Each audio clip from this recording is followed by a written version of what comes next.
Nos encontramos en el aula magna del Instituto del Banco Central del Paraguay para dar inicio al acto protocolar del lanzamiento del libro por los 80 años del guaraní.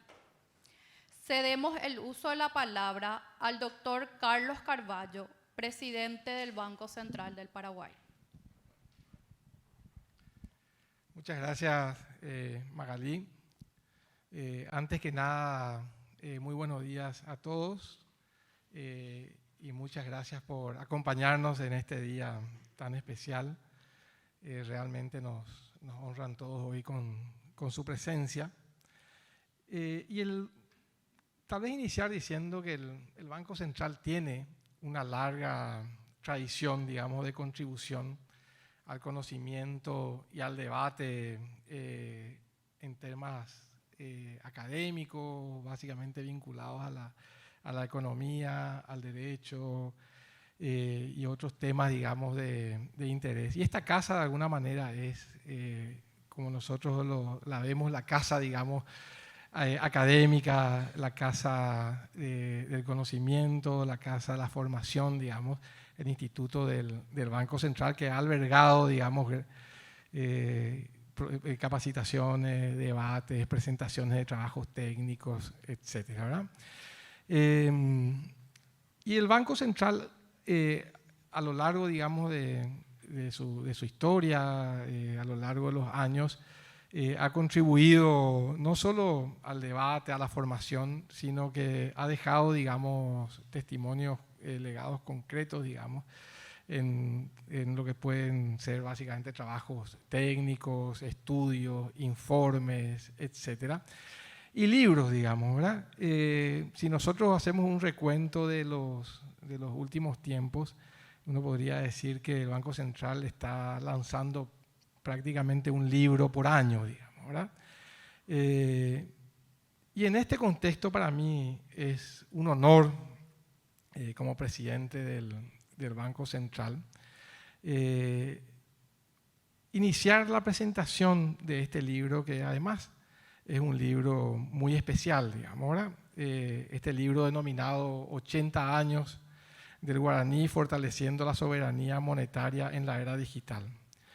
Y antes de entrar, digamos, al libro, yo quisiera destacar, digamos, y agradecer al doctor José Cantero, presidente, digamos, del BCP en el periodo anterior, y que junto con mis colegas, digamos, es uno de los responsables principales de que este libro hoy pueda ser puesto a disposición de la ciudadanía.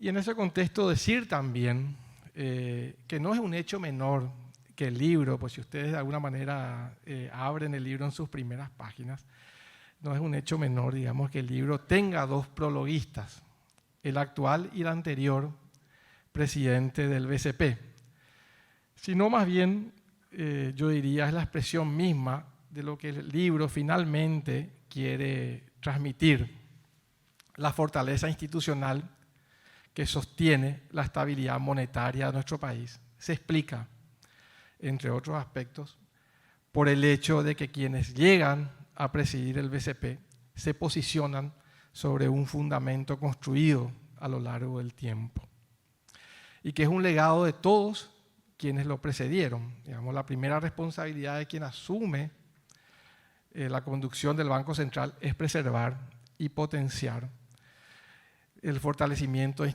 la institucionalidad del Banco Central. Es decir, potenciar la herencia, digamos, ¿verdad? Una buena herencia, por lo que la historia nos ha demostrado, para que el BCP continúe siendo siempre una entidad que ejerce efectivamente la autonomía y es creíble. Y esta publicación no solo es un testimonio del pasado, sino también una guía para el futuro de nuestra nación en el desafiante panorama económico y financiero que nos toca vivir. Al sumergirnos en las páginas del libro, que les invito a que realmente la lean, es un libro que hace una contribución muy relevante, digamos, a estas discusiones. Emprendemos un viaje a través de las crónicas del tiempo, reflexionando sobre la rica historia económica financiera del país. Este compendio no solo ofrece un sendero hacia la comprensión de nuestra soberanía monetaria y el contexto económico regional y mundial actual, sino que también desglosa la política monetaria desde distintas perspectivas y a través de la visión de diversos autores. Además, el libro brinda un minucioso análisis de diferentes tópicos vinculados al sistema financiero paraguayo y al sistema de pagos. Para culminar, también el libro aborda, digamos, otros temas de relevancia que no solo enriquecen la labor del Banco Central, sino que también hacen un aporte relevante al conocimiento y al debate en materias de relevancia para entender nuestra realidad económica. El guaraní, nuestra moneda nacional, ha sido un símbolo de resiliencia, estabilidad y soberanía durante 8 décadas.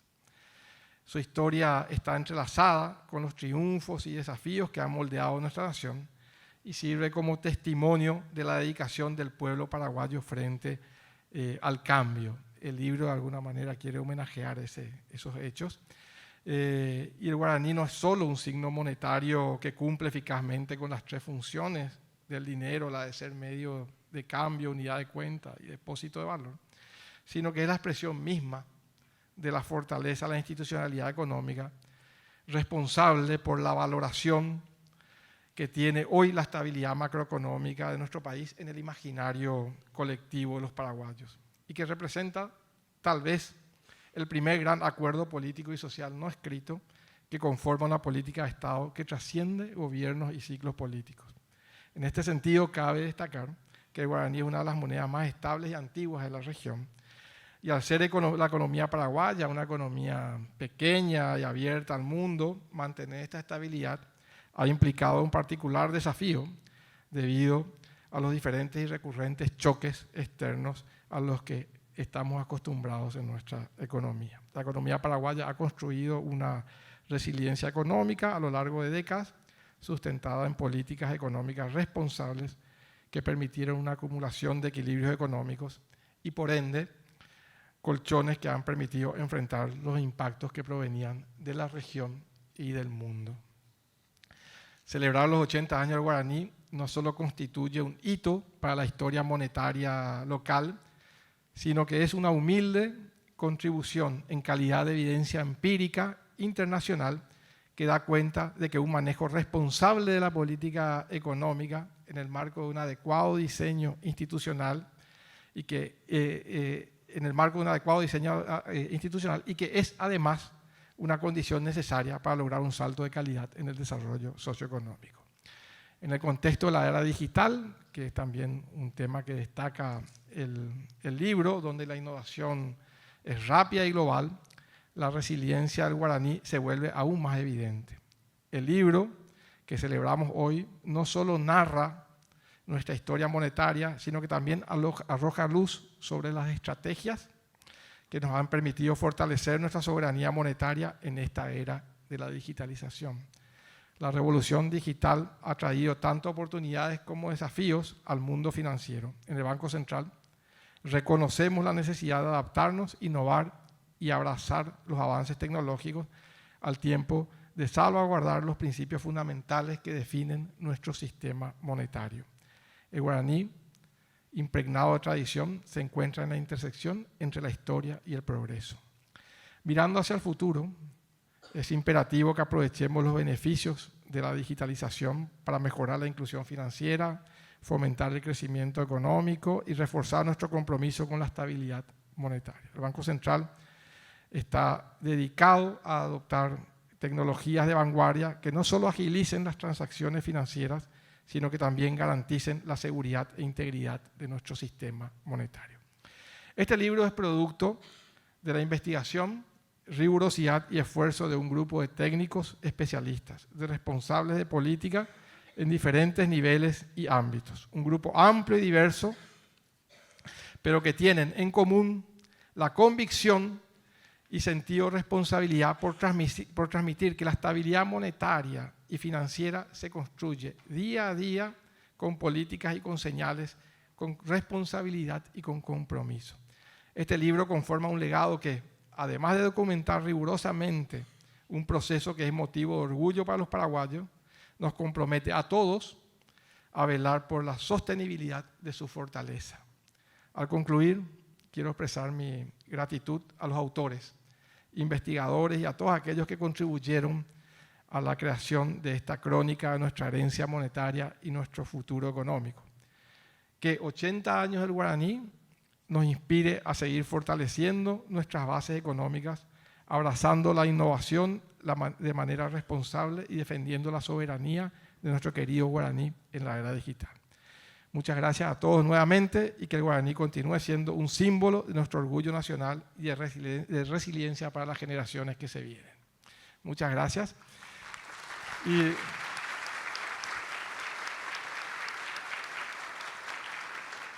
Y aprovecho para dejarles con mis colegas del directorio, quienes van a hacer un aporte, digamos, en términos de básicamente ilustrar algunos aspectos del contenido del libro. Así que arrancamos por Humberto, ¿verdad, Humberto? Adelante, Humberto. Muy buenos días a todos. Gracias, presidente y colegas. Realmente es un gusto, un honor, un privilegio compartir este panel y con esta distinguida audiencia. También hago, creo que mías las palabras del directorio, saludando a los expresidentes del Banco Central que están aquí, miembros del directorio, funcionarios en general, referentes, autoridades del ámbito del sector financiero. Muchas gracias. Muchos de ustedes han tenido una participación activa y clave también en la construcción de la institucionalidad del Banco Central. También quisiera agradecer muy especialmente al doctor Fernando Filártiga. Este no es el primer libro que él trabajó y editó. También editó el año pasado el libro por los 70 años del Banco Central, el libro sobre factoraje y también el otro libro que tiene que ver con todas las acciones relacionadas al proceso de Gafilat. Así que tu contribución ha sido muy importante, doctor, en esto, pues no se trata solamente de compilar artículos, sino hay un trabajo académico de revisión, de consistencia que ha sido muy, muy importante. Yo quisiera nada más, solo para motivarles la lectura, resaltar algunos de los aspectos de los diversos artículos que componen este libro, que a mí particularmente me parecieron interesantes. En primer lugar, el artículo del doctor José Cantero, que ya en su tradición de historiador económico nos cuenta un poco todo el devenir de nuestra república en los años previos a la creación del guaraní, todo lo que fue el diseño institucional del guaraní y lo que fue posterior, ¿verdad? Quizá ahí es interesante resaltar que fueron años de inestabilidad económica, dependencia del peso argentino, emisión de dinero inorgánica, déficits fiscales, inestabilidad política, que precedieron a la creación del guaraní. Posteriormente, eso en el tiempo se ha venido fortaleciendo y en esa línea es también muy interesante el trabajo que nos presenta el doctor Carballo junto al doctor Carlos Fernández, el doctor Charotti, el doctor Felipe González, donde muestran un poco la evolución creo que se basa un poco en el trabajo que hicieron para el proyecto de la Universidad de Chicago, donde muestran la historia de las políticas macroeconómicas en las últimas décadas en nuestro país, resaltando también ahí, ¿verdad?, cómo la construcción institucional y particularmente la independencia del Banco Central ha sido clave en estas últimas décadas para que Paraguay sea una de las pocas economías de la región que se destaca por su estabilidad macroeconómica, a tal punto de decir ellos en este artículo de que la independencia monetaria de alguna manera también ayudó a disciplinar a la política fiscal. En esa misma línea, otro artículo interesante es el que está presentado y escrito por la doctora Magali Duarte, que es la directora del Instituto del Banco Central, donde justamente muestra también la relevancia de la política fiscal en lo que tiene como un ancla para la estabilidad de precios, y esto se basa en la conocida teoría fiscal del nivel de precios, que es una teoría bastante referenciada en todo este tema, donde nos muestra justamente en base a ejercicios cuantitativos cómo en los periodos previos a los que hoy tenemos como régimen de política monetaria, que es el régimen de meta de inflación, en el periodo previo a eso, donde la política monetaria se articulaba sobre la cantidad de dinero que nosotros llamamos agregados monetarios, en ese periodo los choques fiscales tenían un impacto, los cambios bruscos en la política fiscal tenían un impacto en el nivel de precio y la inflación. Sin embargo, eso ha cambiado recientemente con el esquema de metas de inflación. Hoy día eso ya no es significativo y lo que eso más bien nos muestra es el avance que han tenido en la institucionalidad, el avance que ha tenido la institucionalidad de las políticas macroeconómicas, tanto fiscal como monetaria. Eso también está de alguna manera vinculado a todo esto que hablábamos antes de esa fortaleza institucional. Hay otros artículos en la sección de política monetaria que son interesantes, que más bien dejan, creo que, la semilla como para ir construyendo y conociendo más cuestiones de nuestra realidad económica. Por ejemplo, el artículo que escribieron los doctores Sebastián Diz y César Blanco sobre la política monetaria y la desigualdad, como que busca ver justamente esa relación entre las políticas macro y la evolución de los indicadores sociales, ¿verdad? Yo en el pasado también escribí algo sobre eso y a mí me parece muy interesante, donde también se ve que la política, obviamente hay una relación entre los ingresos y la mejora de los indicadores sociales, pero también se ve que hay una aparente relación entre la brecha de la producción, que es una medida que calculan los economistas para ver su impacto en los precios, tiene alguna relación también con la desigualdad. Pero bueno, son temas interesantes que creo pueden ser de su interés y como decía, seguramente va a dar pie a otras investigaciones en el futuro. Y también hay otra sesión que me meto un poco, creo que en otros temas que van a abordar los colegas más adelante, pero en la sección que tiene que ver con estabilidad financiera o desarrollo del sistema financiero. Creo que esto es importante también porque la estabilidad del sistema financiero es clave, el desarrollo del sistema financiero es clave para que la transmisión de la política monetaria también sea mejor, para la transmisión de las señales sea mejor y por ende también tengamos mejores resultados en materia inflacionaria.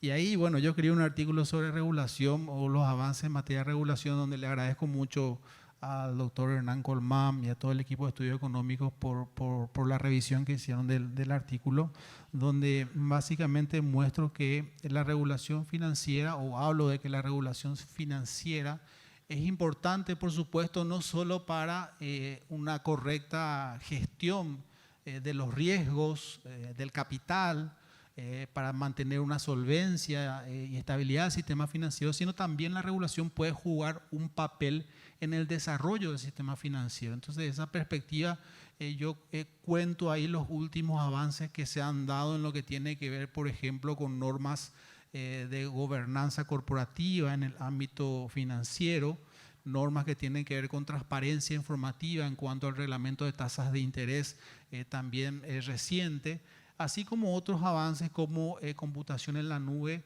que pueden ser también interesantes.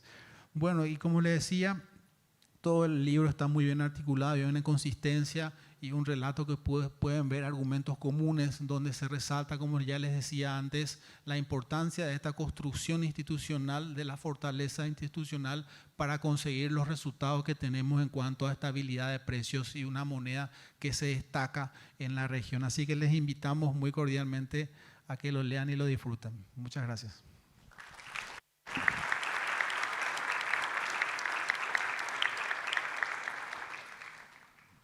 Muy buenos días a todos, un gusto estar con ustedes, sean también todos muy bienvenidos al Banco Central. Por mi parte, siguiendo un poco la línea de lo que mencionaba Humberto, también lo que mencionaba el presidente, en primer lugar yo quiero también destacar un especial agradecimiento para nuestro compañero Fernando, que fue el que lideró todo este proceso. Y como ya dijo Humberto y se mencionó anteriormente, fue un trabajo muy importante en términos de contribución académica. Dicho esto y siguiendo un poco la línea, la siguiente sección del libro que también queremos invitarles a leer, invitarles también a pensar de manera conjunta en línea con estas contribuciones que se hacen, en la sección del sector financiero y un poco con la mirada puesta en el objetivo, en uno de los objetivos primarios del Banco Central que hacen parte de la estabilidad, de la eficiencia y la integridad del sistema financiero.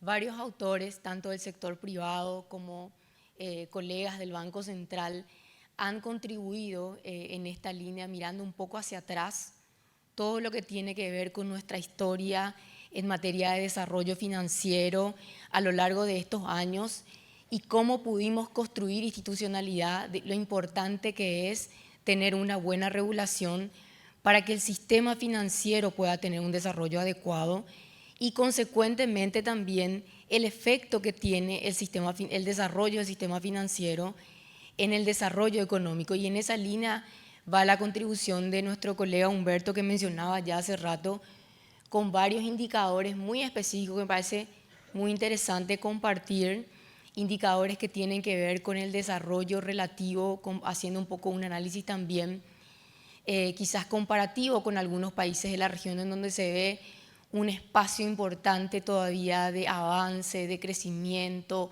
de implementación de mejoras en términos de desarrollo en lo que respecta específicamente a Paraguay. Entonces, creo que en esto se ve de que pudimos avanzar a lo largo de estos años y que pensando hacia adelante, también en esa línea otras contribuciones que tienen que ver con el rol de la tecnología en el desarrollo financiero, el rol de la tecnología en el acceso al sistema financiero. Eso también, y interesante es porque hay una mirada del sector privado, allá le veo a Gloria, que es una de las autoras también con Alberto, y también desde el lado del Banco Central, uno de nuestros gerentes, Fernando Rivarola, que hablan del rol de la tecnología en materia de inclusión financiera, y creo que son visiones complementarias, cada uno desde su rol, cada uno desde su función, y me parece muy interesante cómo se da esa, esa complementariedad, cada uno desde su objetivo y también desde la función misma que cumplen en términos de las necesidades que tenemos. También se hace mucho énfasis en el avance tecnológico que vimos en otros países, que estamos viendo el efecto que tiene en mejorar el desarrollo del sistema financiero, pero por otro lado también se hace ver de los retos que tiene esto detrás en materia de regulación. ¿Cuáles son los riesgos en materia de ciberseguridad? ¿Cuáles son los riesgos en materia de lavado de dinero? Y muchos otros elementos que hay que pensar en conjunto y que también denotan varios de los indicadores que hemos podido ver y que de hecho son resultados, indicadores de resultados que en los últimos años pudimos implementar y por otro lado el efecto que tuvo la pandemia en el acceso o en el uso de estas herramientas para acceder al sistema financiero.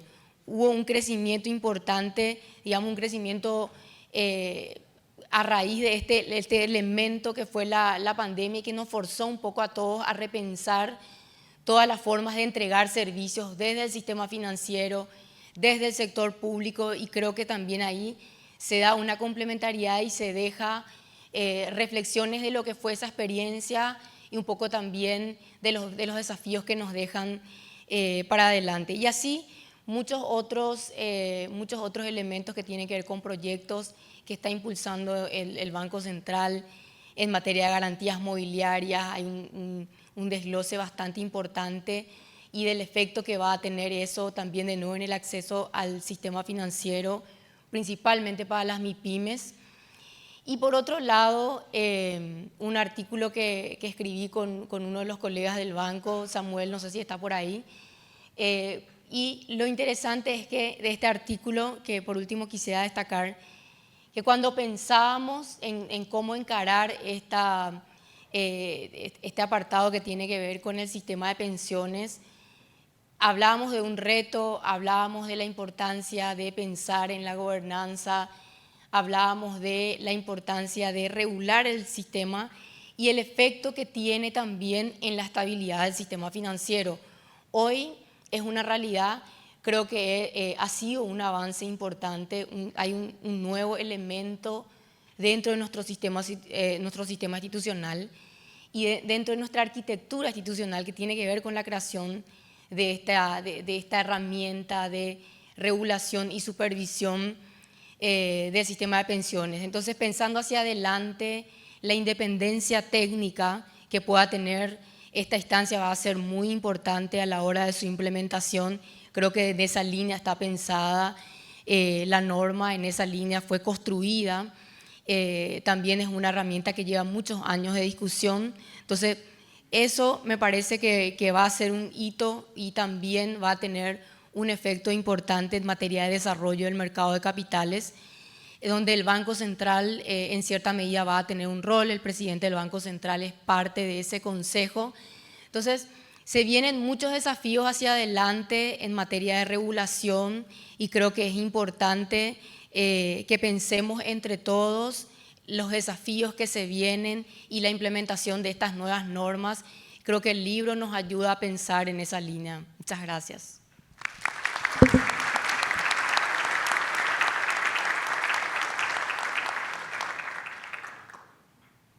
Muy buenos días. Sean todos muy bienvenidos al Banco Central. Bueno, a mí me toca hablar del apartado de los sistemas de pagos. En este apartado contribuyeron varios compañeros, el expresidente del Banco Central, el doctor Jorge Corbalán, nuestro gerente general, el señor Olger Insfran, nuestro subgerente general de operaciones financieras, Diego Legal, compañeros como César Carballo, Lorela Ratti, Derlis Montanía. Bueno, y lo que trata, y quien les habla, ¿verdad?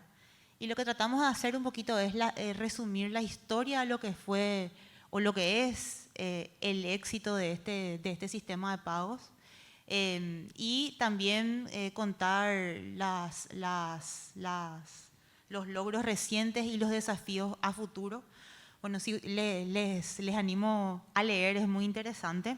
En el artículo del doctor Jorge Corbalán, por ejemplo, ahí se hace la reseña histórica contando que todo esto arrancó en el 2003 con una asistencia del Fondo Monetario. Ya estábamos nosotros en el artículo 4, y ahí en ese artículo 4 y el stand-by, ¿verdad? Y en esa misión se resaltó de que era una necesidad urgente poder modernizar ese sistema de pago actual, ¿verdad? Y bueno, es ahí que empezó la travesía, son más de 20 años. En el 2012 sale la ley, en el 2013 se pone en producción el CIPAP. Nosotros le conocemos como CIPAP, pero también se describe ahí los componentes del CIPAP que salieron en producción en ese momento.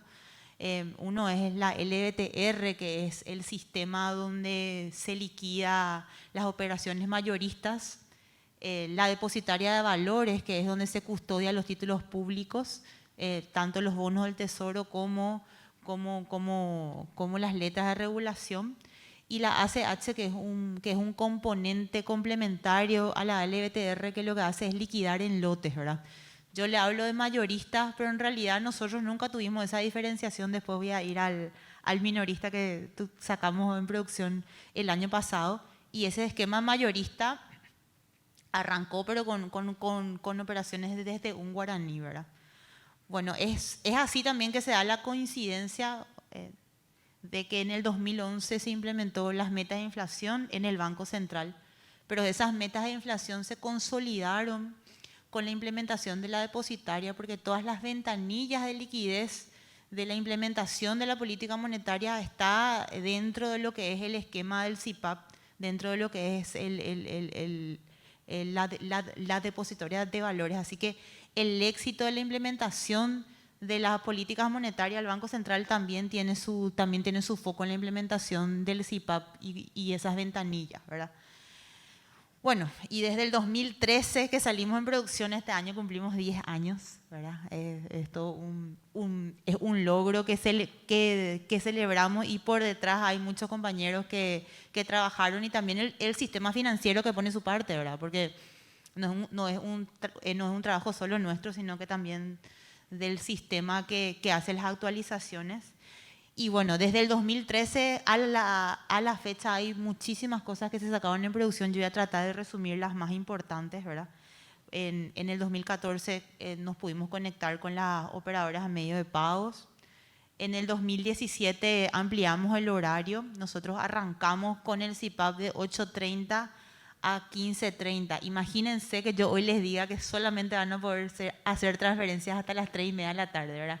Imposible de pensar, pero así arrancó. Y dado el éxito que tuvo el sistema de pagos, eso se amplió el horario hasta las 17:30. Eso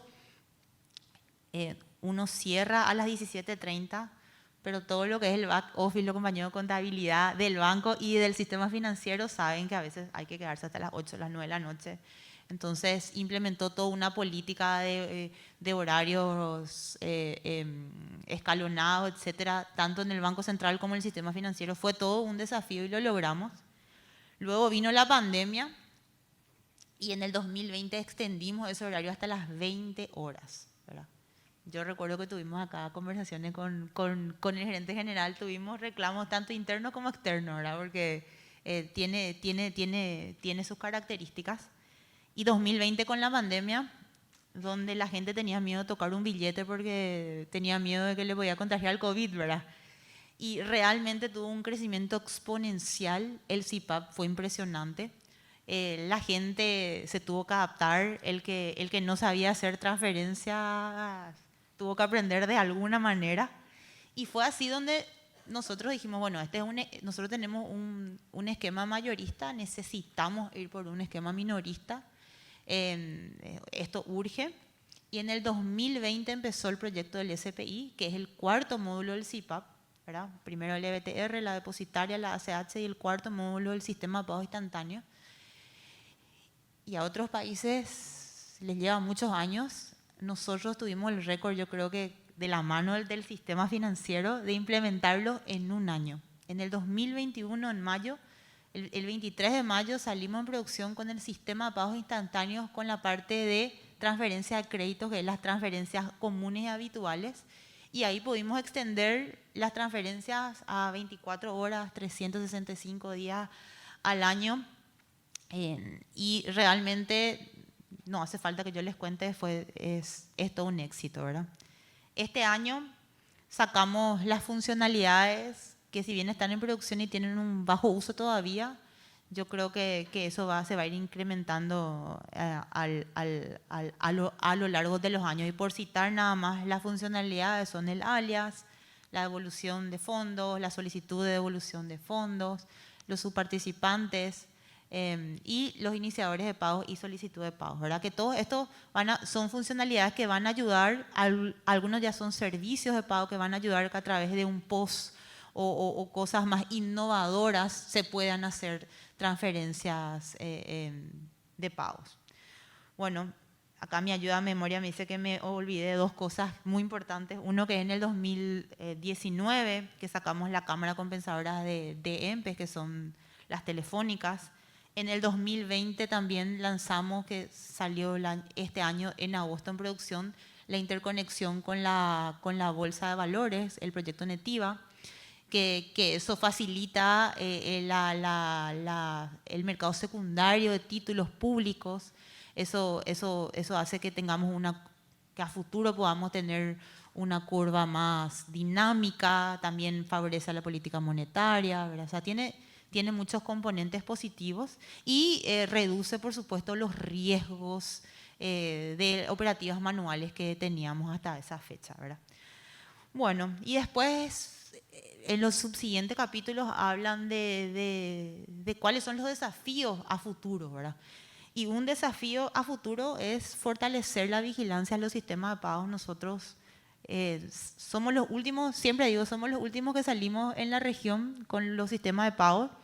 Eso tiene sus ventajas porque tenemos un sistema de pagos moderno, dinámico. Yo creo que no tenemos nada que envidiar al PIX.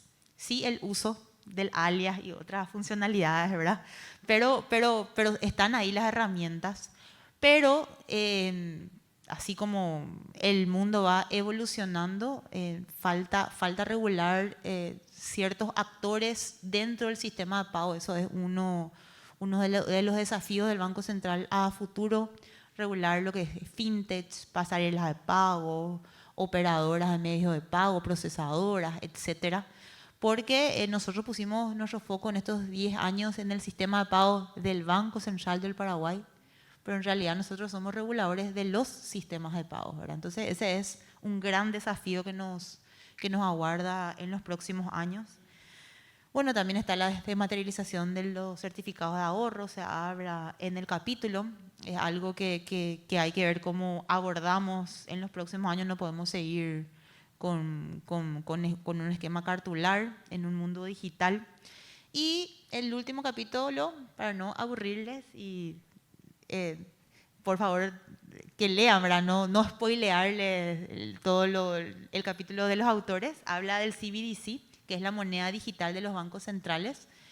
La moneda digital, nosotros no estamos interesados en ser los primeros ni los innovadores en el mundo, ¿verdad?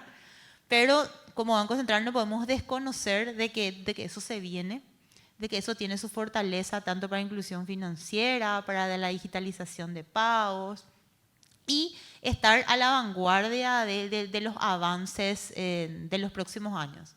Y cuando sean proyectos más sólidos en el mundo, sí nosotros también entrar en ese mundo de moneda digital. Entonces, no es un objetivo a corto plazo, pero sí a un mediano plazo y teniendo todos los insumos para poder tomar la decisión correcta. Entonces, en ese capítulo se aborda todo lo que es la visión del Banco Central sobre monedas digitales, ¿verdad?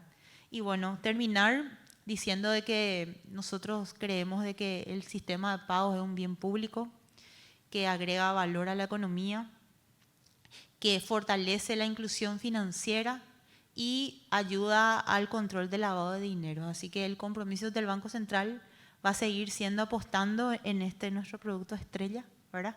Y les animo a leer para conocer la historia y para conocer el futuro de la visión, desde la visión del Banco Central. Muchas gracias.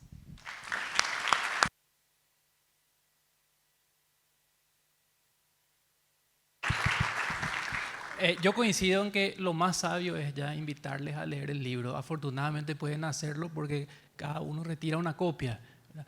Pero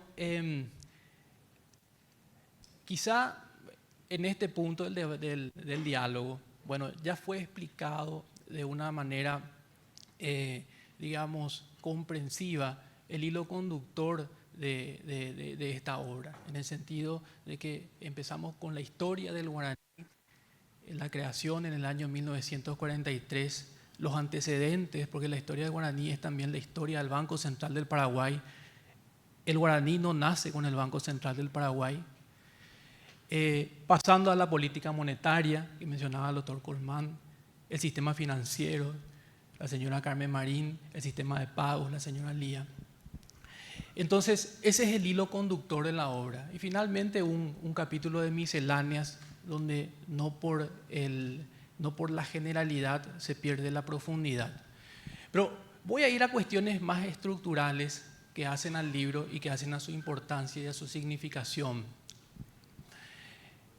En 1768, si no estoy trascordado, el prefacio de la Enciclopedia Británica, que surgía como una suerte de respuesta conservadora a la enciclopedia de Diderot y d'Alembert, en el primer párrafo decía: la utilidad, esa es la pregunta, y no soy utilitarista, pero la utilidad es la pregunta que debemos hacernos al emprender y al concretar una publicación. Porque si la obra no es útil, entonces no merece la aprobación de la humanidad. Por supuesto, la Enciclopedia Británica, como el concepto de enciclopedia, buscaba resumir o compendiar todo el conocimiento del saber humano en un material bibliográfico. Este libro está lejos de hacerlo, pero sí da un pantallazo, y más que un pantallazo, da profundidad, da información, da formación sobre los objetivos del Banco Central del Paraguay, sobre el mandato y sobre cómo se conduce la política y la gestión del banco hacia esos objetivos. Y aquí voy a algo muy importante. La información, la transparencia es importante, por supuesto, transversalmente en toda institución pública, en el Estado. Pero para el Banco Central tiene, además de esa importancia filosófica, una importancia muy funcional, que de la credibilidad del Banco Central depende el anclaje de las expectativas de los actores económicos. Dicho de otra manera, depende de que la gente crea que el Banco Central está comprometido con mantener la inflación en torno al 4% anual, con una banda de tolerancia de 2% para arriba y para abajo, que efectivamente se pueda cumplir con ese objetivo, porque buscamos la alineación entre las expectativas de la gente y la gestión del banco hacia la concreción del resultado. ¿Y por qué digo esto? Y eso depende de la credibilidad, como decía en un principio. ¿Por qué digo esto? Porque antes no era así, y no me refiero a hace 100 años ni hace 50. Comienzo de la década de los 90, uno de los bancos centralistas más brillantes, si no el más brillante, que ha tenido la faz de la Tierra, Alan Greenspan, cuando le preguntaban ¿y qué se siente dar conferencias como cabeza de la Reserva Federal del Banco Central de los Estados Unidos? Y él respondía, y bueno, es como balbucear con incoherencia. ¿Y por qué? Bueno, porque sencillamente no se entendía. Y lo peor es que el objetivo era que no se entendiera. Hoy es al revés. Hoy el Banco Central explica lo que hace. Hoy el Banco Central, para ser no solo eficiente, para ser efectivo, depende de que los actores económicos conozcan su trabajo y crean la credibilidad en la banca central, el compromiso con el objetivo.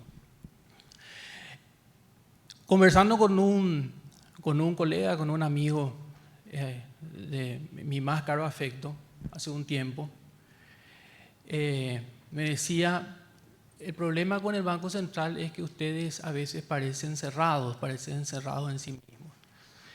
Y por supuesto en términos muy gentiles. Y yo le respondía, bueno, seremos cerrados, pero además de las conferencias que están precalendarizadas en el año, de los comunicados, de toda la política de transparencia del Banco Centralista, nosotros publicamos 4 libros en los últimos 4 años, lo que mencionaba el doctor Carballo, un libro por año. Bueno, pero el libro es el libro, es académico. Bueno, el Banco Central es académico. Eso es el Banco Central. El Banco Central es una institución de conocimiento. A todas las definiciones tradicionales de custodio de la moneda, de garante de la efectividad, de la integridad, de la eficiencia, de la solvencia del sistema financiero, del velar por el buen funcionamiento de los sistemas de pagos, se suma un paraguas o un concepto transversal que es la institución de conocimiento. Porque lo que hacemos depende del conocimiento certero, innovador, y siempre a la altura de los tiempos. Y porque transmitimos conocimiento. Bueno, en ese sentido, ya mencionaron los colegas, yo quiero resaltar nada más.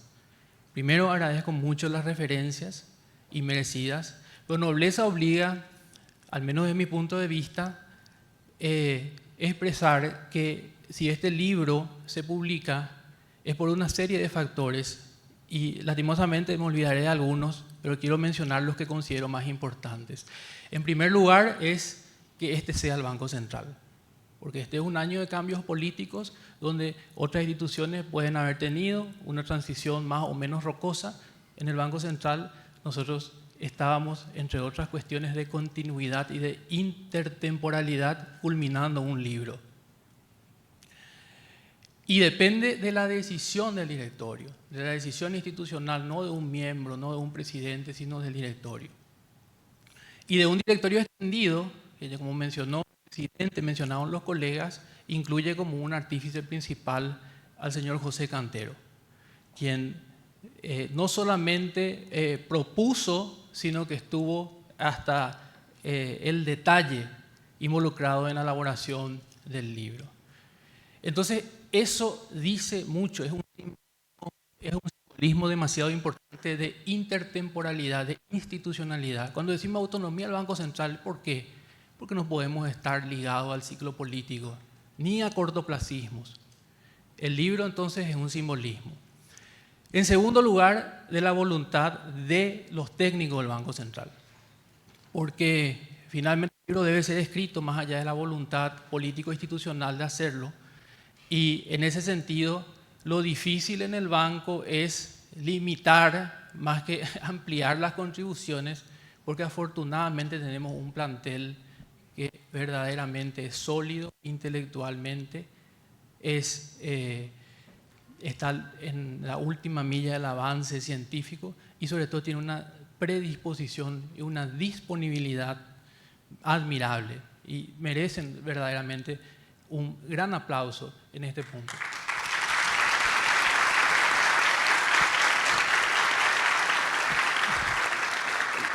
Luego la credibilidad del Banco Central es el activo que nos hace tocar puertas y no esperar cuando pedimos contribuciones académicas del sector privado.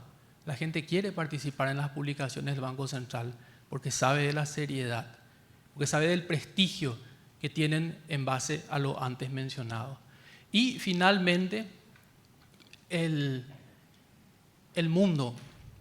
El guaraní, que es el protagonista, junto con el Banco Central, el guaraní es una de las monedas más antiguas y estables de Latinoamérica y el mundo.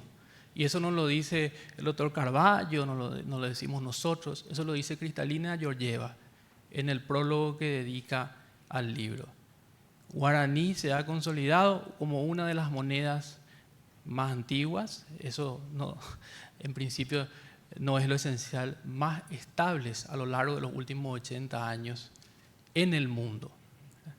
Y eso, pongo nada más de ejemplo a la señora Cristalina, nos permite también que desde los organismos internacionales más prestigiosos haya una disponibilidad automática cuando se cursa una invitación para colaborar en una obra como esta. Entonces, a lo que voy es, aquí el mérito no es de ninguno de nosotros, el mérito es, en todo caso, de toda la institución y el mérito es del banco, de ese activo que es del Paraguay, que no es de nadie en particular y por el cual nosotros todos, no como funcionarios o como directores circunstancialmente, sino como paraguayos debemos enorgullecernos.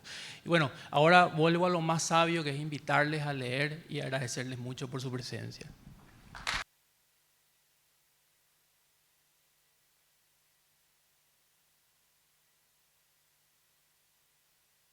Bueno, ya para ir concluyendo la actividad, 600 páginas resumidas, un poco más de media hora, no está nada mal, ¿verdad? Así que agradecer a los colegas, digamos, por el resumen tan comprensivo de la obra, digamos, y de una forma tan rica y resumida.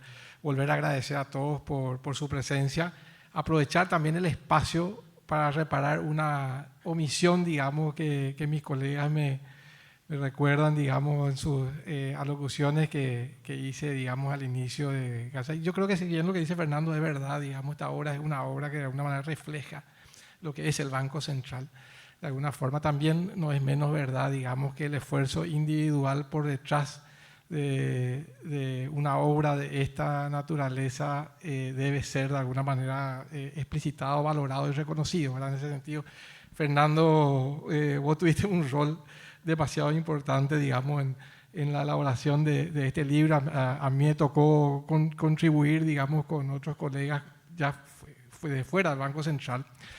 Y no hay, digamos, o puede haber, pero no se me ocurre en este momento ser más indisciplinado que alguien que escribe un capítulo de un libro, que escribe una tesis, que escribe, digamos, un artículo o lo que fuere, digamos, indisciplinado, no en términos, digamos, la rigurosidad académica, sino indisciplinado en términos del tiempo, digamos, ¿verdad?, que requiere la elaboración de un coordinado de un libro donde participa además una cantidad de actores. El rol de Fernando, digamos, como una especie de disciplinador, digamos, desde el Banco Central, fue demasiado importante como para que este libro esté hoy disponible aquí, más allá, digamos, de todo lo que tiene que ver con el proceso que relataba Humberto, que tiene que ver con la compilación de una obra, en el sentido de darle no solamente un cuerpo, digamos, académico, de facilitar la lectura, de darle, digamos, un trayecto en el sentido de ordenar, digamos, los diferentes artículos del libro, etc. Entonces, ese valor es un valor que va más allá, digamos, del solo hecho de compilar un libro, sino que tiene de alguna manera un conocimiento académico también atrás de eso y un esfuerzo, digamos, en términos del tiempo y también intelectual. Así que hay un agradecimiento especial, digamos, también a Fernando y a todos los colegas también, digamos, que permitieron eso. Y como dije al inicio, también al doctor José Cantero, digamos, que yo creo que hay que también, si bien no está sentado acá, yo creo que espiritualmente su presencia es importante. Y finalmente, ya para terminar, invitarles, digamos, a compartir de manera un poco más informal. Hay un libro que está reservado para cada uno de ustedes, digamos, en agradecimiento a su presencia el día de hoy. Así que muchísimas gracias y compartimos ahora el libro.